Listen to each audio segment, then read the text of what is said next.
తెలంగాణలో గత బీఆర్ఎస్ ప్రభుత్వం ఆర్థిక విధ్వంసానికి పాల్పడిందని మంత్రి ఉత్తమ్ కుమార్ రెడ్డి అన్నారు. మున్ముందు రాష్ట్రంలో బీఆర్ఎస్ ఉనికి కష్టమే అని ఉత్తమ్ కుమార్ రెడ్డి ఆసక్తికరమైన వ్యాఖ్యలను చేశారు. పార్లమెంటు ఎన్నికల్లో బీజేపీ కాంగ్రెస్ మధ్య పోటీ ఉందని చెప్పారు. కాంగ్రెస్కు లోక్సభ ఎన్నికలలో 13 సీట్లు వస్తాయని ఆయన జోస్యం చెప్పారు.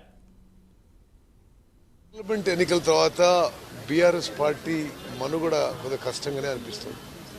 ఎందుకంటే జాతీయ స్థాయి ఎన్నికల్లో అసలు బీఆర్ఎస్ పార్టీకి ఎందుకు వేయాలో ఓటు ప్రజల్లో కూడా, అంటే ఇట్ ఈస్ నాట్ ఇది ఒక పొలిటికల్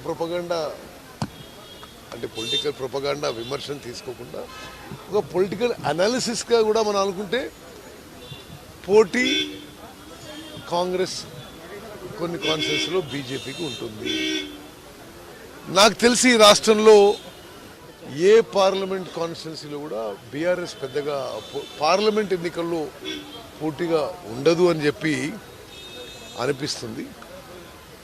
సహజంగా పార్లమెంట్ ఎన్నికల్లో కాంగ్రెస్ పార్టీకి 13-14 స్థానాలు వచ్చి ఇతర పార్టీలకి చాలా తక్కువ స్థానాలు వచ్చినప్పుడు ఆ పార్టీలు బలహీనపడి క్షీణించిపోయే ఏదైతే ఒక పొలిటికల్ అనాలిసిస్గా ఈరోజు అనిపిస్తుంది నాకు. బీజేపీ వాళ్ళు ఏదో ఎగురుతుంది కానీ పెద్దగా వాళ్ళకి క్యాడర్ బలం కానీ ఆర్గనైజేషన్ స్ట్రక్చర్ కూడా లేదు తెలంగాణలో ఎక్కువ parliament constituencies. So Congress is set for a